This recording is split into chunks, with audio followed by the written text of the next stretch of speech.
Alors, la couverture spirituelle. Quand on dit que Dieu est le chef de Christ, Christ est le chef de tout homme, et l'homme est le chef de la femme, etc., il y en a qui en tirent une doctrine spirituelle, qui s'appelle la doctrine de la couverture spirituelle, qui consiste à dire que chaque brebis doit avoir son berger au-dessus, et chaque berger doit avoir ses brebis en dessous. Mais au sens d'une hiérarchie spirituelle, un peu comme une hiérarchie de commandement dans l'armée.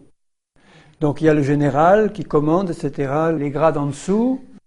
Un homme de troupe qui n'est plus commandé, qui est livré à lui-même, eh bien il n'est plus couvert, on emploie d'ailleurs le mot dans l'armée, il est supérieur, je les couvre, cela. C'est-à-dire qu'il se sent responsable de ce que font les autres qui sont en dessous de lui. Alors on en tire cette doctrine de la couverture spirituelle qui, sur le plan spirituel, consiste à dire que chaque brebis doit forcément avoir au-dessus d'elle une autorité dont elle va dépendre, et cette autorité, c'est bien sûr celle d'un ancien. Et elle va dépendre d'elle d'une manière hiérarchique. C'est-à-dire qu'on ne peut pas imaginer une brebis sans pasteur ou ancien, toute seule comme ça dans la nature, et un ancien sans ses brebis directement en dessous.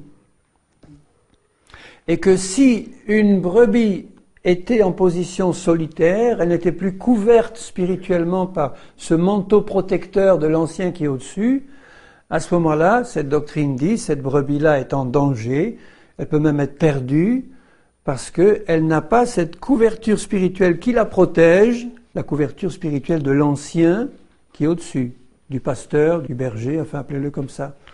Alors, vous voyez que cette doctrine, elle est complètement fausse, parce que dans le corps de Christ, c'est pas du tout ça. Dans le corps de Christ, nous dépendons tous directement du Seigneur, directement.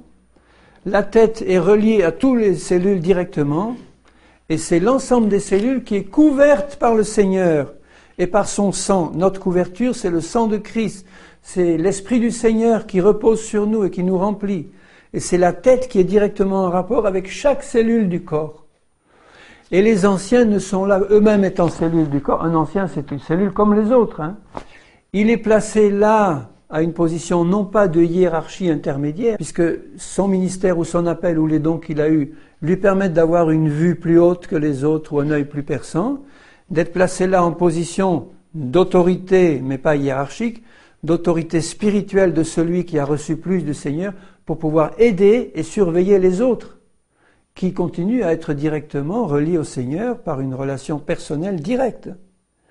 Donc, si ça se passe comme le Seigneur le veut, un frère ou une sœur dans le corps de Christ, étant directement liés au Seigneur, s'ils sont spirituels et s'ils font les choses comme Dieu le veut, il va pouvoir exercer les dons et répondre à l'appel que le Seigneur lui a adressé personnellement, du plus petit au plus grand. Un exemple qu'on connaît bien, c'est celui de Paul au moment de sa conversion.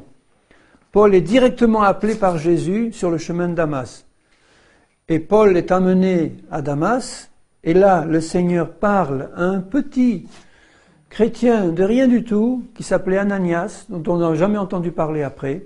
C'était pas un ancien haut élevé, c'était pas un pasteur en vue, rien du tout. Un chrétien qui s'appelait Ananias. Jésus lui apparaît en lui disant, Ananias, va trouver Paul qui prie depuis 3 jours, impose-lui les mains pour qu'il soit guéri et qu'il soit rempli de l'Esprit.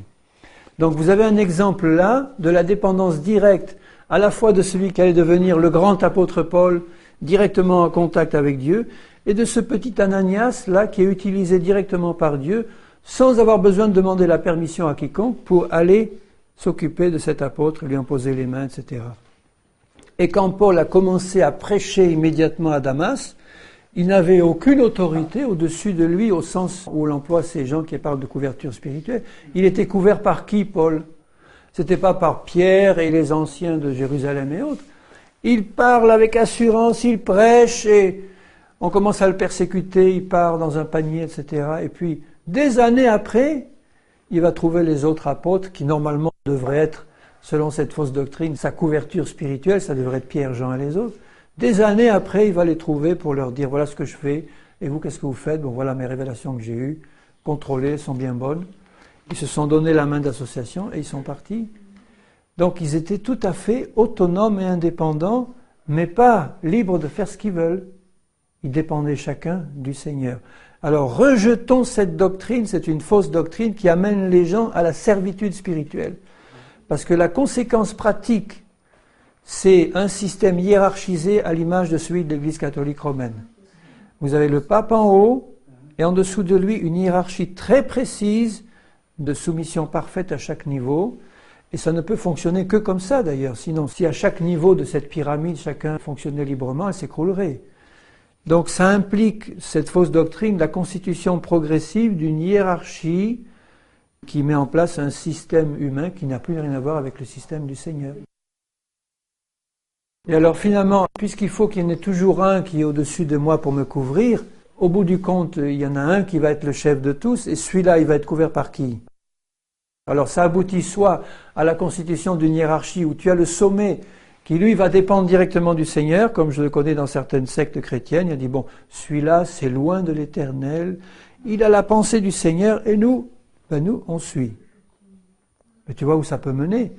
Moi j'avais posé la question à l'un de ses suiveurs qui avait une position importante, je lui ai dit mais toi mon frère, si ton chef là, ton grand pasteur au qui tu es soumis comme ça, corps et âme, s'il commence à dérailler, qu'est-ce que tu vas faire? La question ne t'est même pas venue à l'idée. Mais c'est pas possible qu'il déraille puisqu'il est loin de l'Éternel. J'ai dit, mais quand même, il peut dérailler, c'est un homme, il n'est pas infaillible. Imagine le cas où ça peut arriver. Après l'avoir bien poussé, il a fini par me dire, oui, si jamais par extraordinaire ça arrivait, bon, là je m'en rendrai compte évidemment et je partirai.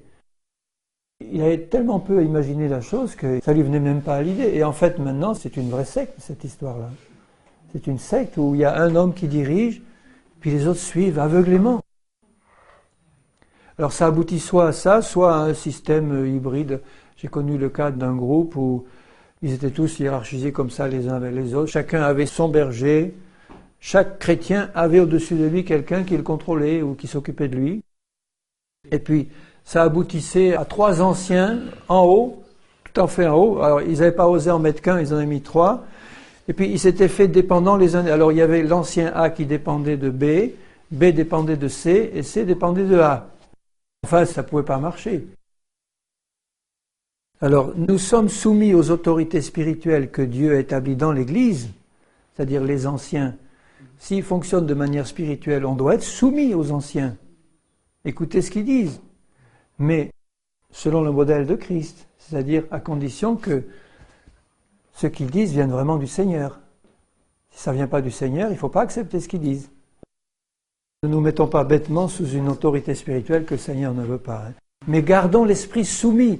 C'est-à-dire que si le Seigneur met devant nous une véritable autorité spirituelle qui vient de Dieu, elle ne va pas se manifester dans la violence et dans la force, mais le Seigneur donnera à ses brebis, par l'esprit qui est en elles, le discernement pour dire oui, ça, je reconnais que ça vient de Dieu, je me soumets, pas à un homme, mais à ce qu'il me dit de la part de Dieu. C'est tout à fait différent. Et cet homme-là ne sera jamais un dominateur, jamais. Il ne faut jamais considérer que ce que dit quelqu'un est parole d'évangile. Quelle que soit notre position, et le maximum de la soumission, c'est au Seigneur. Donc, mon attitude de cœur, ça va être l'humilité, la soumission, mais je vais soigneusement contrôler ce qu'on me dit. Sans me rebeller, sans me révolter, mais dire non, ça ne vient pas de Dieu. Alléluia. Seigneur, ma prière, c'est que tu nous donnes à tous des idées vraiment claires, Seigneur. Il y a des points qui sont souvent difficiles à comprendre, mais Seigneur, je compte sur ton esprit pour que tu nous donnes à tous des idées claires, que tu nous dégages de tous les pièges de l'ennemi, des fausses attitudes, Seigneur, des mensonges où l'ennemi nous a placés bien souvent. Et ma prière, Seigneur, c'est que cette merveilleuse liberté que tu nous as donnée en Christ, tu la manifestes au milieu de nous, mais dans la soumission et le respect à ta parole et à ton Saint-Esprit. Seigneur, fais-nous pleinement rentrer dans les appels, les dons, les positions que tu as prévues pour nous dans le corps de Christ, Seigneur, et donne-nous d'être remplis de l'Esprit de Christ. Nous tous, Seigneur, qui sommes devant toi, que nous soyons pleins de l'Esprit de Christ pour te glorifier. Au nom de Jésus, je t'en remercie, Seigneur. Amen.